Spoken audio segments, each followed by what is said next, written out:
Welcome, Dr. Shagufta Jabeen. The floor is yours. Thank you very much, Ms. Sarah. It's such a pleasure, especially sharing this space with a fellow speaker from Turkey, a country which I recently visited and I have always admired for its blend of cultural depth and technological innovation. Our countries actually, Ms. Samia, our countries share one thing very powerful, and that is our young population. Another thing is the rich traditions and then, of course, the teachers who really want to change and who are eager to adapt, and that's why we are here. So such a pleasure, and all the very important points that you have talked about. When it comes of AI, artificial intelligence is connection with education, I usually talk about AI for education and not only in education. And by that I mean education is transformed at different levels with AI, starting from policy level to classroom implementation, to assessment, and of course curriculum, professional development of teachers, and whatnot. Everything changes. So artificial intelligence is one of those big disruptions, the way I look at it. If we look at how typewriter, changed life, and then how it was replaced by personal computers, and then later how the internet, with the advent of the internet, brought emails, and then soft touch mobiles came, and then comes the artificial intelligence. All these disruptions that we have faced, they had huge implications on society as well as on education. So AI is yet another implication, for education. That is what we are talking about. So I would like to go point by point, starting from policy to curriculum, and then downwards to the classroom and the school culture. We talk of policy, and so far in Pakistan we have national education policy, we have a single national curriculum which is already dished out, and it is in the process of being implemented.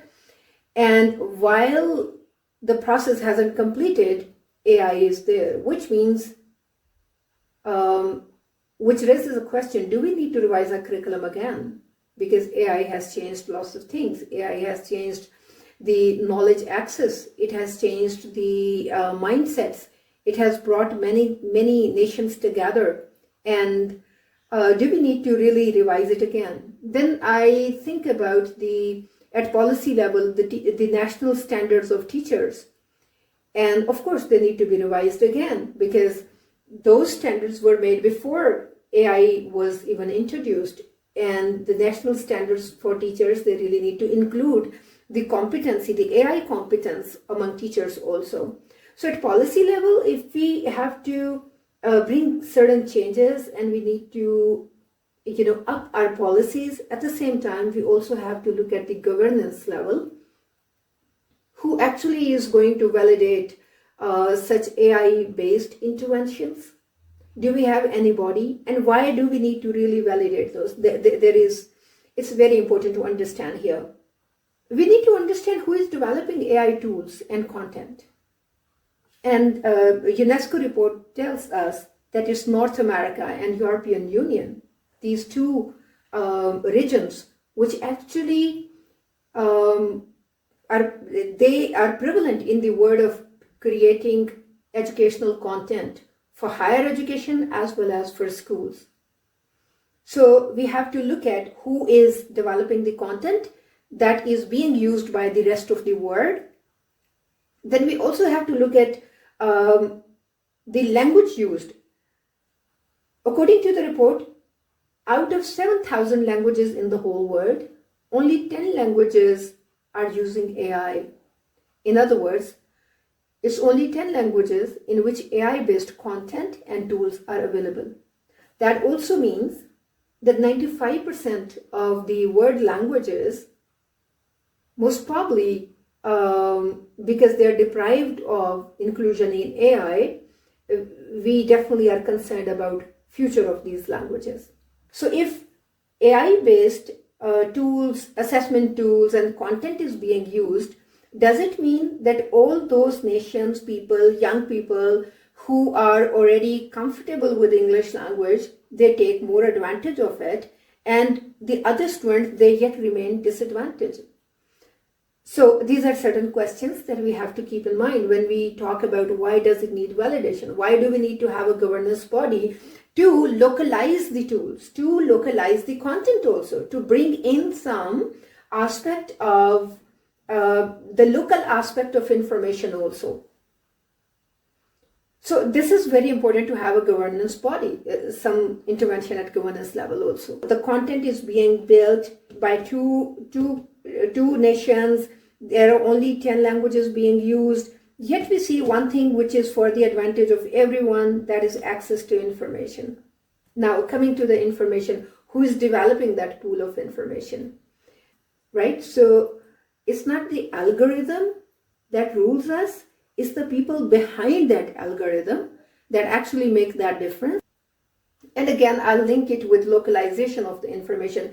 We have to work at national level, at country level, to have those data centers where we feed in the local data, and so that data, the local data, is also part of AI knowledge or AI data. And that is where we have to really work on. We really need to, we not only, and this is not only the government's job, this is each and every teacher's job. This is where we can involve our students. We can, assign them tasks to develop the data, to put it, in the pool of AI. So it's very much necessary that we look at the kind of data that is being used.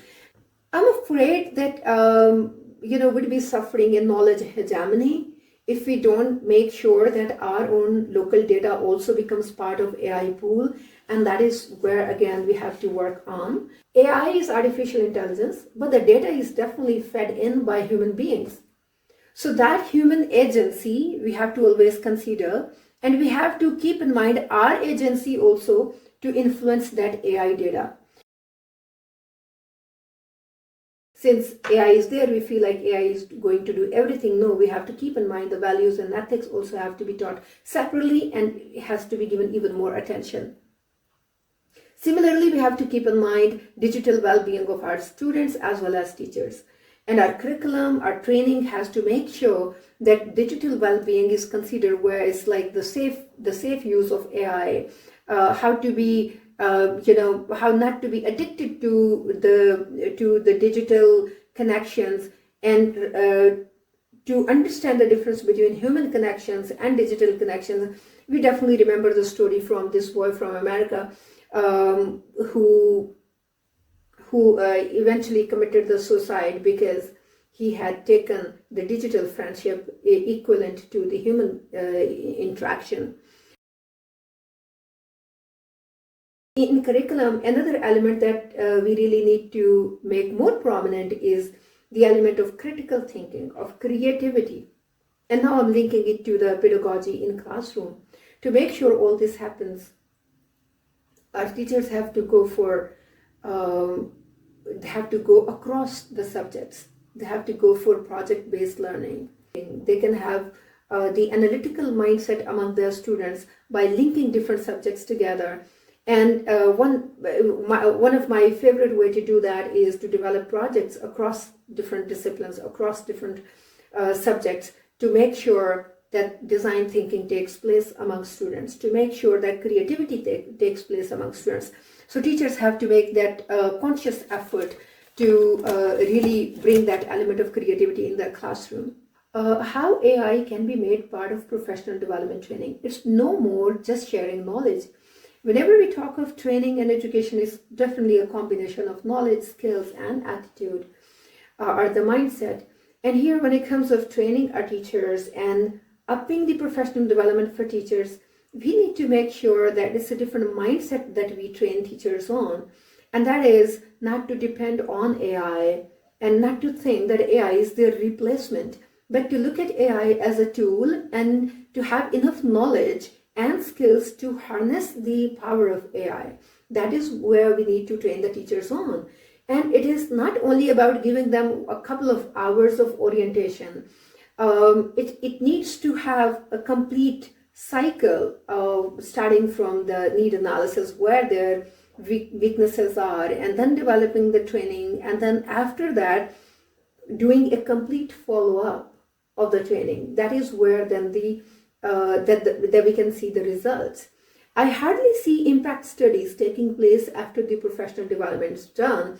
So as a consultant, I always emphasize doing the impact studies after doing the training, whether it's teachers or from any other industry. Now, I would also like to relate it with assessment. While Samia also talked about personalized education, and AI is very helpful in giving personalized education to include the challenged students, to bring equity among students in the classroom. At the same time, it can also be very helpful tool to assess students, different students. It is also helpful to have formative assessment, because creating those checklists and rubrics and doing the observations, AI makes it very easy for you to develop, your personalized assessment tools. If you know how to use it, of course, you need to know about the assessment parameters before you really give instructions to AI. The challenges faced by teachers and students both. I talked about policy and curriculum, and I talked about pedagogy and teacher training. The first challenge is again the mindset. If first of all, if teachers think like AI is a threat, and if they don't encourage the students using AI, then definitely they're making a big mistake. It could be a challenge for some teachers who themselves are not comfortable using AI. They might discourage the students. That could be one big challenge.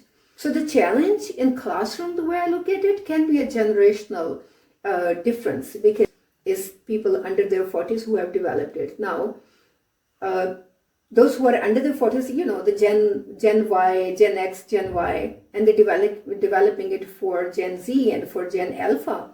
So again, there is a big gap, the way they look at education and how the Gen Alpha is looking at education. What mindset do they have towards education?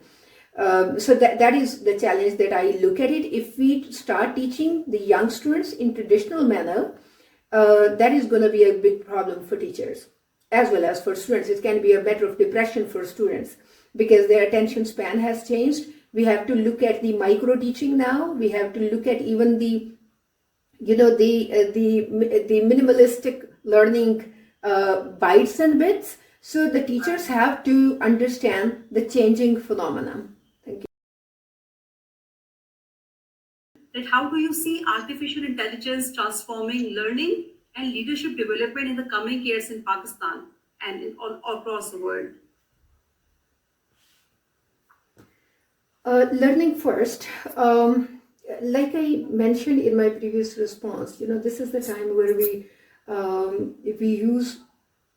where learning has changed, and instead of being very much content based, it has become a sort of nano learning, where you give those very, the bite-sized learning, content to students. So I have seen teachers now using, for example, a 90-second TikTok video to assess the students' understanding, because of the attention span. Yes, leadership. That's very interesting, because when we do leadership training and we see AI is significantly changing not only the knowledge, but also the competition has increased because AI is giving you the personalized training also. The leaders, they're good at making those strategies. They get AI as personal assistant, and again, they process data. So for leaders, AI is a blessing. The only challenge that leaders need to overcome is AI can give you solutions, but then the implementation frameworks and how do you follow up on those implementations. Governance is something which leaders have to now focus more on. So they're very competent solutions. You can research data, you can analyze data, but then after you have gotten the solutions and you're implementing, your governance strategy has to be very strong so that you really get the outcomes that you really want. Thank you. From Ms. Majida Parveen, can AI replace human effort and effect? I believe that no machine can replace human beings. And I believe that AI is a tool. Yeah, if we let it overpower us, it's our decision. Do we want to be ruled by AI or do we want to rule AI and with AI? That is the decision that you have to make. We have to use AI to sharpen our abilities. It saves our time, a lot of time. It saves a lot of processing time, but I believe it is not alternative to any human being. And the teachers, when it comes of teachers, their role is changed. They have to be facilitators, and in many cases, they have to learn AI with their students. So the teachers also have to understand the changing role that they have to play in classroom. Thank you. The audience, and I just saw the last question by Mr. James Nasir. What do you think, will teachers who are using the traditional way of teaching learn AI, or will they motivate their students to use AI in their lives? I would like to request Dr. Jabeen, please answer this question and also share your closing remarks for our Okay, webinar. so yeah, it's very interesting question. Yeah. What will happen and what should happen? What ought to happen? Yes, what will happen, most probably they are not going to encourage students to use AI, but what ought to be happening is, yes, they should learn AI themselves also, as well as they should encourage the students to use AI effectively. So you can only guide people to do something when you really know yourself about how the thing works. So with that, I also would conclude, Ms. Zara, and you asked, you actually, your questions were mainly related to learning as well as leadership. And I look at leader as learners and learners as leaders. And because we're, through AI, leaders have to become permanent learners. And through AI, learners, they really have a tool to lead the world with a vision by refining their own skills and competences. So let's embrace AI, and we already have so many tools. I'm not going to name any, a couple of tools because that just limits our utilization. But explore as much as you can. The solution is already there. So welcome to artificial intelligence in education and for education. Thank you. Thanks a lot, Ms. Sumay, Dr. Shagufta Jabeen, for having so much wonderful discussion, and I hope our audience must have learned something. So with that, as we close, a few reflections stand out that AI is here to enhance, not to replace human intelligence, that we have to keep this in our mind.